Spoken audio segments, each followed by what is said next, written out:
बिहार के सभी शिक्षक बनेंगे एक साथ राजकर्मी। सक्षमता परीक्षा आयोजन को लेकर नोटिफिकेशन हुआ जारी, तो वहीं बिहार के शिक्षकों ने शिक्षा विभाग के समक्ष रखी बहुत बड़ी मांग। नमस्कार और आदाब आप तमाम दर्शक बंधुओं को, मैं हूं एसके चौधरी।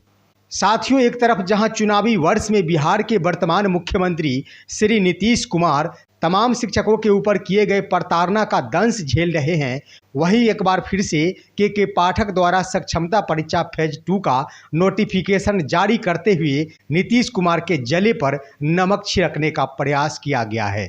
जहां तमाम शिक्षक पूर्व से ही सक्षमता परीक्षा का बहिष्कार कर रहे थे, वहीं एक बार फिर से चुनावी समय में सक्षमता परीक्षा फेज 2 का नोटिफिकेशन जारी कर दिया गया है। आखिर शिक्षक क्या सक्षमता परीक्षा को एक्सेप्ट करेंगे या फिर नहीं करेंगे? करेंगे तो क्यों करेंगे? इन सभी बिंदुओं को लेकर बिहार के शिक्षकों ने शिक्षा विभाग से कई मांग रख दी है। इससे पहले कि इस पर हम विस्तार पूर्वक चर्चा करें, अगर आपने अभी तक हमारे इस चैनल सुसत्य वचन को सब्सक्राइब नहीं किए हैं तो अभी सब्सक्राइब कीजिए और अपने अधिकारों के लिए आवाज़ उठाइए हमारे चैनल के माध्यम से। साथियों, आप सभी अवगत है कि एक दिन पूर्व ही सक्षमता परीक्षा के आयोजन को लेकर नोटिफिकेशन जारी कर दिया गया है, जिसके अंतर्गत यह प्रावधान किया गया है कि 26 अप्रैल 2024 से 4 मई 2024 तक तमाम शिक्षकों द्वारा आवेदन पत्र भरे जा सकते हैं।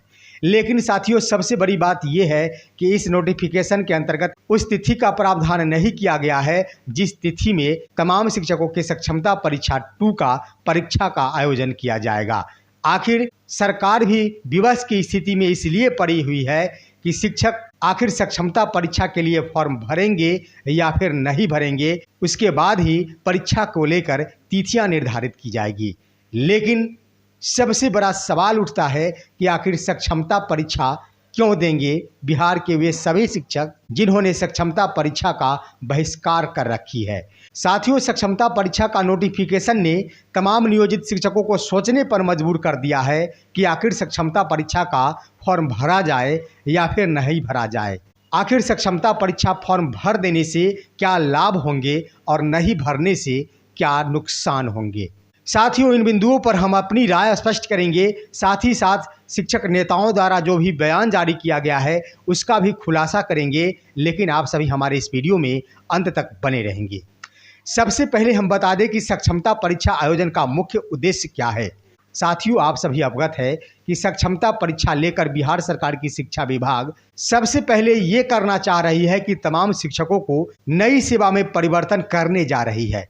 बिहार सरकार की मंशा है कि तमाम नियोजित शिक्षक जो 20 वर्षों से कार्यरत हैं उन सभी की नई सर्विस तिथि काउंट हो जाए, जिसके आधार पर तमाम शिक्षकों को जो भी सुविधाएं प्रदान करनी हो वो नई तिथि से ही प्रदान की जाए, ताकि बिहार सरकार के ऊपर ज़्यादा बोझ नहीं बढ़ सके। वहीं साथियों, सक्षमता परीक्षा आयोजन का मुख्य दूसरा उद्देश्य ये है कि तमाम शिक्षक जो बिहार के विभिन्न जिलों से ताल्लुक़ रखते हैं और उनकी पोस्टिंग अन्यत्र जिलों में है, वैसे शिक्षक अगर अपने गृह जिला में जाना चाहते हैं तो इसके लिए वो परीक्षा के माध्यम से ही ऑनलाइन अपने जिलों का चुनाव करेंगे और अधिक अंक पाए जाने के उपरांत ही उनका गृह जिला प्राप्त हो सकेगा।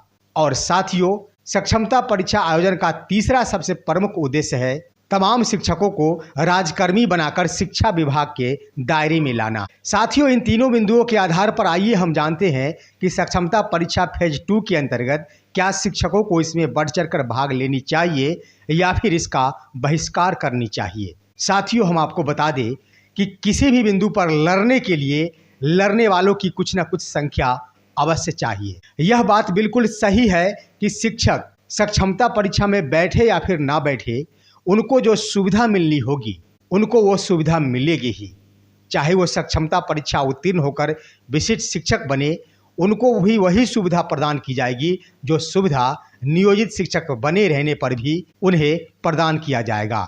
ऐसा माननीय हाई कोर्ट का ऑर्डर में है, जिन्होंने फैसला सुनाया है। आप सभी को मैं बता दूं कि शिक्षक नेता आनंद कौशल सिंह ने भी अपने बयान जारी करते हुए कहा है, माननीय पटना उच्च न्यायालय द्वारा सक्षमता परीक्षा से संबंधित जो फैसले सुनाए गए हैं उस फैसले के अंतर्गत पैरा 59 और 60 के अंतर्गत इस बात का प्रावधान किया गया है कि तमाम शिक्षकों को नियमित शिक्षकों के भांति वेतनमान दिया जाएगा और उनके जैसे ही तमाम सुविधाएं प्रदान की जाएगी। साथियों, इस न्याय निर्णय के लिए एक्सक्लूसिव टीचर यानी विशिष्ट शिक्षक और नियोजित शिक्षक दोनों का भी जिक्र किया गया है।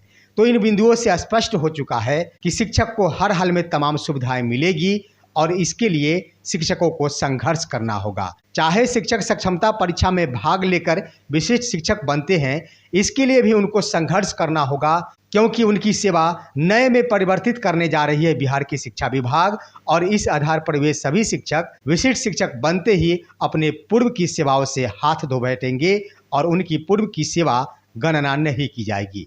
वहीं नियोजित शिक्षक अगर बने रहते हैं तो वो हर हाल में पूर्व की सेवा में ही बने रहेंगे और उनकी पूर्व की सेवा हमेशा काउंट होती रहेगी।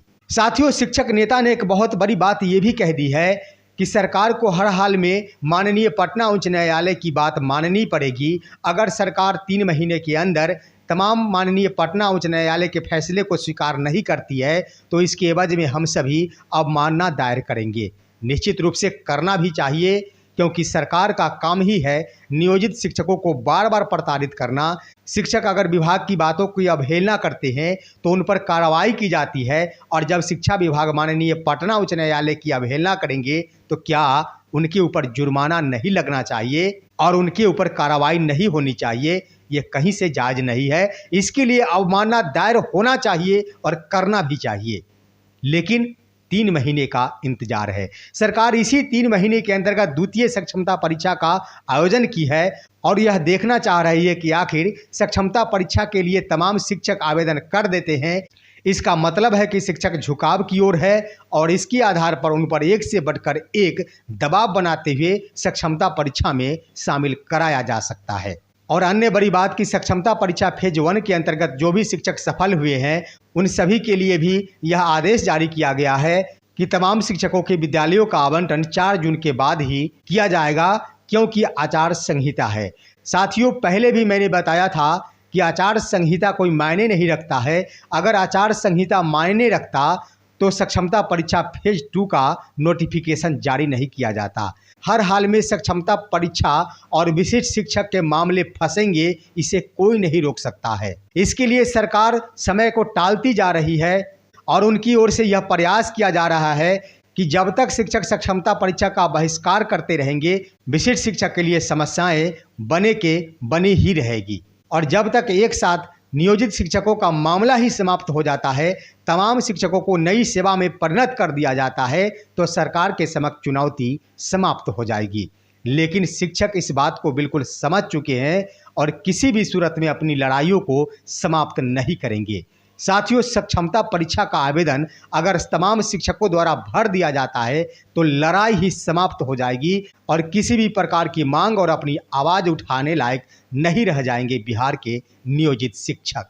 इसलिए दोस्तों, ये चाहिए कि जिन शिक्षकों के जिला से संबंधित मामले हैं, जिनका पोस्टिंग अन्यत्र जिला में है और गृह जिला अन्य जगह है, उनको भी चाहिए कि कम से कम धैर्य का परिचय दे। साथियों, ये तो निश्चित है कि हर हाल में शिक्षकों को ऐच्छिक स्थानांतरण होगा। अभी सिर्फ जिला मिल जाने से तमाम शिक्षकों के विद्यालय निकटवर्ती नहीं प्राप्त होंगे। इसके अंतर्गत हर हाल में शिक्षकों को दूर दराज के विद्यालयों में जाना ही पड़ेगा, क्योंकि जिला का क्षेत्र 50 किलोमीटर के रेंज का होता है और किन शिक्षकों के लिए कौन सा विद्यालय आवंटित किया जाएगा ये अभी स्पष्ट नहीं किया गया है। साथियों, वहीं इन बिंदुओं को लेकर बिहार के शिक्षकों ने एक बहुत बड़ी मांग रखी है और आवाज उठाई है। इसके अंतर्गत उनका कहना है, सरकार के शिक्षा विभाग द्वारा इन बातों का निश्चित रूप से उल्लेख कर देना चाहिए था। जिन्होंने अपनी सेवा 20 वर्ष प्रदान कर दी है, जो शिक्षक अब 2-4 वर्ष के अंदर में सेवानिवृत्त होने वाले हैं, ऐसे शिक्षकों के लिए कम से कम पेंशन की सुविधा प्रदान कर देनी चाहिए थी। भले ही 2-3 सालों में क्यों न वैसे शिक्षक सेवानिवृत्त हो जाए, 2-4 सालों का ही निश्चित रूप से उनको फायदा मिलता और बुढ़ापे के लिए मददगार साबित होती। तो हर हाल में वर्ष 2003 के अंतर्गत सबसे पहले शिक्षकों की बहाली हुई, उनके लिए पेंशन का प्रावधान कम से कम निश्चित होना चाहिए था। इसके लिए शिक्षा विभाग अगर चाहे, जिनकी सेवा 4 वर्ष बची हो या फिर 5 वर्ष बची हो या फिर 10 वर्ष बची हो, मानक अगर तैयार करने हो तो यही मानक तैयार कर ले, लेकिन उनको पेंशन का सुविधा हर हाल में लागू करना चाहिए। वैसे ईपीएफ का पेंशन मिल रहा है, ये पेंशन कोई मायने नहीं रखता है। वैसे साथियों, एनपीएस का भी पेंशन बीपीएससी शिक्षकों के लिए लागू किया गया है, वो भी मायने नहीं रखता है जब तक एक ठोस रणनीति के तहत पेंशन लागू नहीं कर दिया जाता। वहीं साथियों, विद्यालय आवंटन से संबंधित शिक्षकों का कहना है कि नोटिफिकेशन के अंतर्गत इस बात का उल्लेख किया गया है कि जो शिक्षक जिनका अपना चूज का जिला नहीं मिल पाया है, वैसे शिक्षक अपने चूज के जिले प्राप्त करने के लिए फिर से सक्षमता परीक्षा में बैठ सकते हैं। साथियों, शिक्षकों का कहना है कि अगर परीक्षा के आधार पर ही तमाम शिक्षकों को विद्यालय आवंटन का प्रावधान करना है तो क्यों नहीं शिक्षकों के विद्यालय आवंटन से संबंधित, प्रखंड आवंटन से संबंधित परीक्षा का आयोजन कर लिया जाता। और ये प्रावधान सभी शिक्षकों के लिए लागू होनी चाहिए, चाहे वो नियमित संवर्ग के हो, चाहे वो प्रधानाध्यापक संवर्ग के हो, चाहे वो नियोजित शिक्षक हो। ऐसा प्रावधान लागू कर देनी चाहिए। जो शिक्षक अपने मनपसंद का प्रखंड प्राप्त करना चाहते हैं, उनके लिए एक और परीक्षा में शिक्षकों को बैठना होगा। इसके अलावा जो शिक्षक अपने मनपसंद के विद्यालय प्राप्त करना चाहते हैं, वैसे शिक्षकों को भी एक और परीक्षा में बैठना होगा।